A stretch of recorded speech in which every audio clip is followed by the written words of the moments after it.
السلام علیکم ورحمۃ اللہ وبرکاتہ۔ عزیزان گرامی، آج ہم بات کرتے ہیں دل کی سختی کے علاج کی۔ دل کی سختی، جیسے کچھ لوگ اپنے گھمنڈ میں چور رہتے ہیں، ان کا دل اتنا سخت ہوتا ہے کہ کسی کی پریشانی کو پریشانی نہ سمجھتے ہوئے، کسی کی تکلیف کو تکلیف نہ سمجھتے ہوئے، کسی کی ضرورت کو ضرورت نہ سمجھتے ہوئے، بس وہ اپنی مستی میں چور رہتے ہیں، اپنے گھمنڈ میں چور رہتے ہیں، انسان کو انسان نہیں سمجھتے، اپنی طاقت، اپنی قوت، اپنا عہدہ پر اتراتے ہیں۔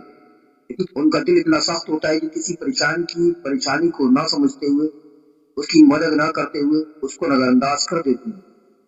یہ دل کی سختی ہوتی ہے۔ تو دوستو، ایک شخص نے دربار رسالت میں شکایت کی کہ حضور نبی کریم صلی اللہ علیہ وسلم کی بارگاہ میں عرض کیا، میرا دل بہت سخت ہے۔ تو رسول اکرم صلی اللہ علیہ وسلم نے فرمایا کہ تم یتیموں کے سر پر ہاتھ پھیرو اور مسکین کو کھانا کھلاؤ، یعنی کہ مسکینوں کی غریبوں کی مدد کرو، اور یتیموں کے سروں پر ہاتھ پھیراؤ، شفقت سے پیش آؤ ان کے ساتھ، تو تمہارا دل جو ہے وہ نرم ہو جائے گا۔ تو میرے عزیزوں، اگر یہ ویڈیو اچھا لگا ہے تو لائک کمنٹ کریں، شیئر کریں، بنے رہے ہمارے ساتھ۔ جلد حاضر ہوں گے اچھی سی تعلیمات اور معلومات کے ساتھ۔ تب تک کے لیے اجازت چاہتے ہیں، شکریہ۔ السلام علیکم ورحمۃ اللہ وبرکاتہ۔